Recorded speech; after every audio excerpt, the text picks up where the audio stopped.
dying to ride Snow White's Enchanted Wish at Disneyland?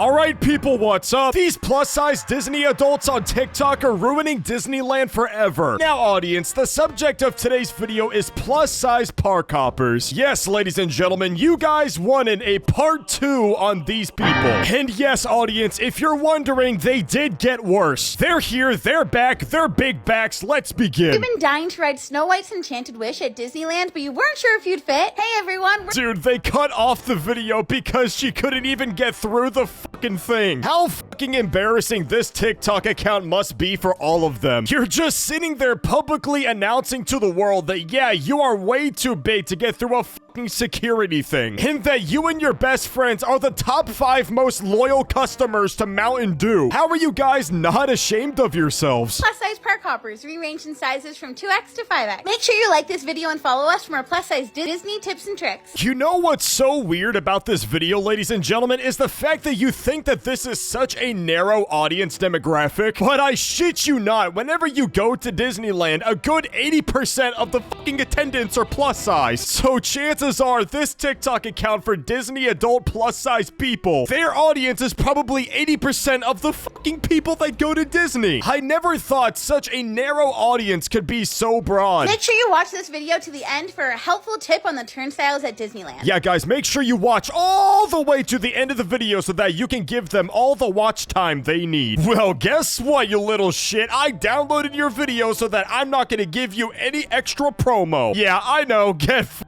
Snow White's Enchanted Wish is a slow-moving dark ride taking you through the story of Snow White. This ride has such a classic feel and really captures the essence of Disney. Okay, but to be fair, lady, you've been to Disneyland like countless times. You've been to Disneyland more than I have fucking pubes on my nutsack. And you're still gonna describe this ride like it's capturing the essence of Disneyland? Guys, it's the same rides, the same food, the same dog shit every time. How the fuck do you not get bored? One thing to note about the queue for this ride is that it's very narrow, which means that it's not wheelchair accessible, unfortunately. But we'll go into more detail on that later. There is a very tight turnstile to get into this ride, but later on in the video, we'll show you how to avoid it. What the fuck are you talking about? Are you gonna show me a certain technique to get through the turnstile? Dude, never in my life have I ever looked at a turnstile in an airport, Disneyland, SeaWorld, etc. I have never looked at this as a roadblock from me getting onto a ride, a roller coaster, fucking anything. Who looks at this shit and thinking, oh god, oh shit, we gotta turn back now. I can't get through this fucking thing. Listen, plus-size park hoppers, you're the only one that's ever had that problem. The ride vehicle is a minecart with 2 rows of bench seating. The safety mechanism for this ride is a lap bar, and none of us had any problems with this. It did not need to get to a certain position to lock. There is a step up to get into the vehicle, and the opening is quite narrow. There's no fucking way that you guys just called this shit narrow. Audience, I need every single one of you to comment on this video telling me if you can get onto this ride. In fact, tell me whether or not you even have to tilt your body at a 45-degree angle to get on this fucking thing. I am certain that 99.9% of us will not even have to turn our bodies whatsoever to get on. Who's having this problem at Disneyland? I mean, obviously those people, but who the fuck else? Is this video for motherfucking Dave Blunts or Dank DeMoss? I can't believe people are watching this shit. If you're plus size, we highly recommend sitting in your own row. We tried riding 2 in a row and regretted it immediately. Wait a minute, so you're telling me that 2 people can't even sit in one fucking row? How fucking big are you guys? Do I have to play a fucking pokey flute? If you are traveling in a wheelchair or have trouble getting into narrow spaces, there is an accessible vehicle.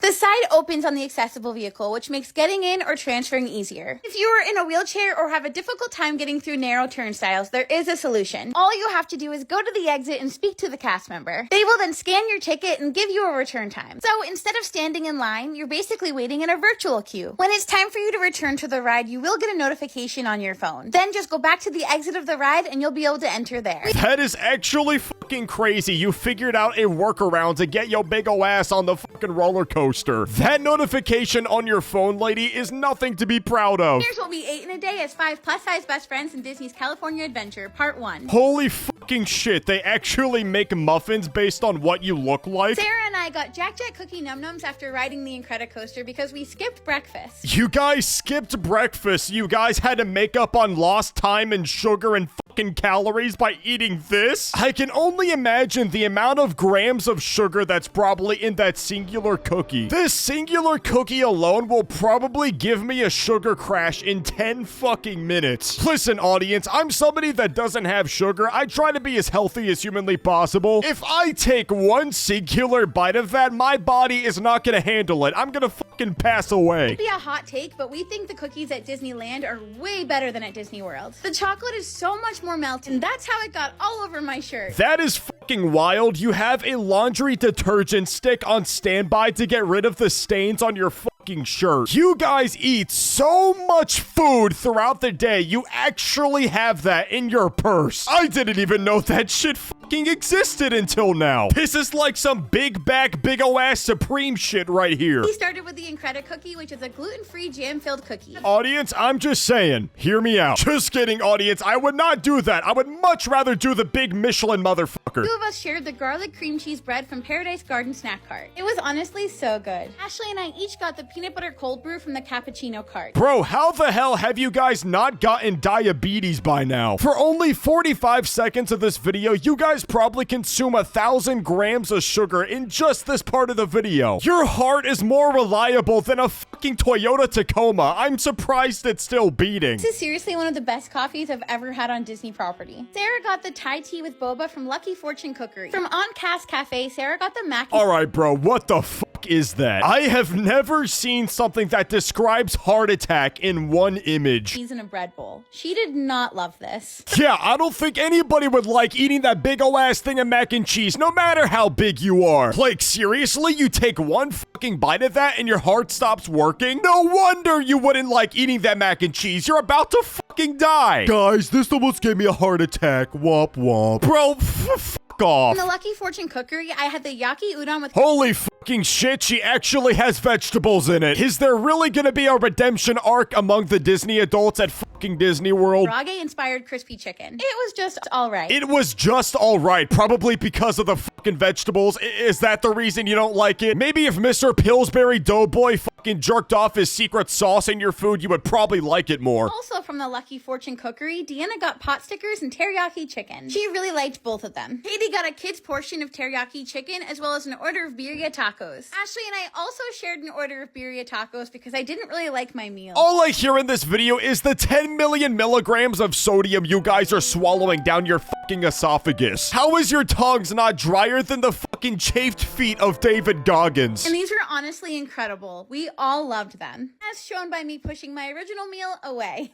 Ashley got the birria ramen from the Lucky Fortune Cookery. She loved it. There was so much cheese and the noodles were perfect. Deanna got this adorable little Baymax sourdough from the Boudin bread cart. The amount of jokes I can make in this video right now that would actually get me banned on YouTube. You know what? I'm just gonna let them enjoy their meal. Ladies and gentlemen, subscribe for a part 3 on Disney adults. With that being said, click the video on screen. I promise you'll love it. But anyways, yeah, subscribe.